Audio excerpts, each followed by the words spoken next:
Can I tell you a story? A story about a young boy, a boy full of energy and potential and love for life. It's a sad and common and heartbreaking story.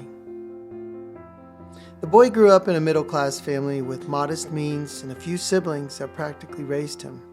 He loved riding his bike and exploring and playing outside and discovering a world that intrigued him at every corner, even in the dark and scary places. He grew up near an amusement park and had many memories filled with laughter and friendship and play and mischief, not unlike other boys his age. The boy and his brothers and friends would cut grass, shovel snow, deliver newspapers, and even when he was 12 years old, he shined shoes in an old barber shop. He was industrious and creative and caring. He had an abundance of energy and lots of enthusiasm and probably a little ADHD if he was diagnosed today, but that boy, young and innocent with so much potential, had no sense of purpose or direction. Fast forward several years, and the boy moved to a rural part of the country and made new friends, had new experiences, and began to see the world in a different light.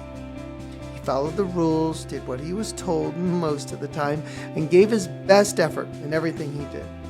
He later married and had 4 children with his wife, graduated from college while learning a trade, and with the journeyman's card in his hand, still didn't know who he was and had no sense of purpose for his life.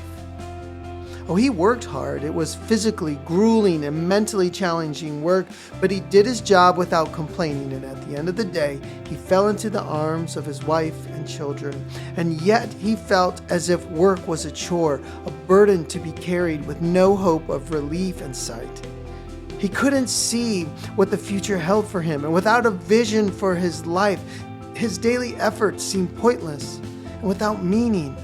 And as he spiraled into depression at times, he started to find people and institutions and others to blame for this feeling and misery and lack of destiny.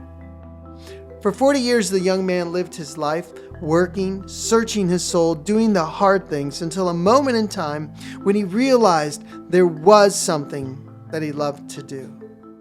He pushed the pause button on his life. He reset.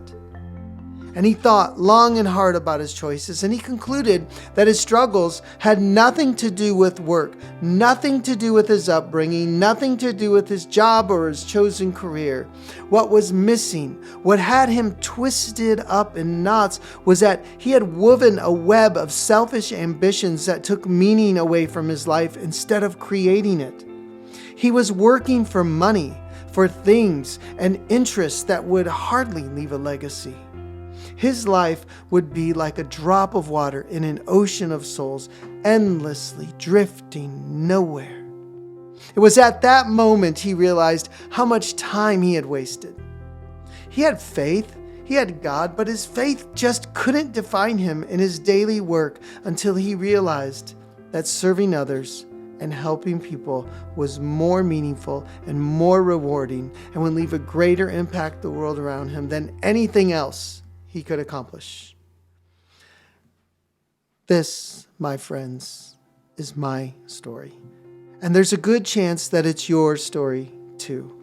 It's a story that we must all contend with, and it's a story that defines us as individuals and communities and families and nations and men and women of the entire human race. So if you're struggling with a sense of purpose or mission or direction in your life, pause for a moment. Stop and ask yourself how you're contributing to the lives of others. Ask yourself if your life is better when you're serving yourself or when you're influencing and improving the world around you. You see, when you're only looking for self-gratification in your work, you will never find it, no matter what you do. When you're only looking for things that make you feel good in your day-to-day activities, you will be disappointed in yourself and in others. But if you open your mind to a greater purpose, to discovering how what you're doing right now makes a difference in the lives of others and how you make their lives better and more manageable, I promise that your career will no longer feel like work.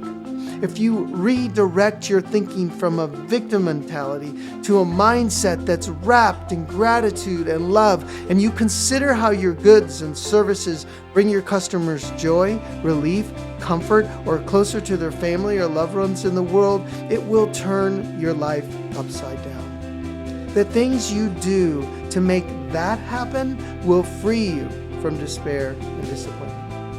When you bring an experience that helps someone, that serves someone, that improves their life or environment or solves a problem they are not capable of fixing on their own, your unique qualities, your unique skills and talents make the world a better place for that person.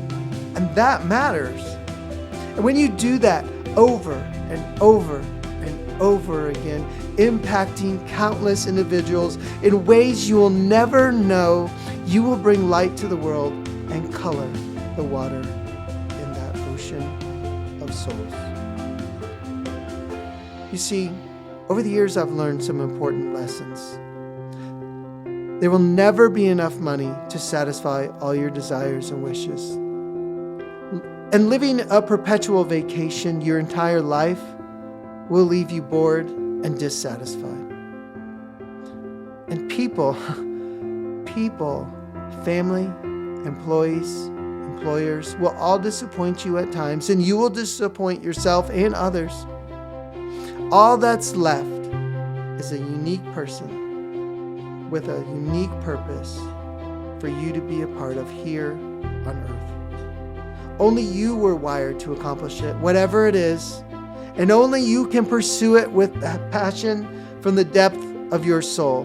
No one can do that for you. I also learned that passion springs from within, not from a title or a wage or salary or your sex or the color of your skin. Passion universally comes from the heart of service. People dedicate their lives to serving others. People die in service, and they're heroes to all of us. But their passion and mission to accomplish something that benefits others is the core of that strength and courage. Imagine a world where we all looked at life through lenses like that.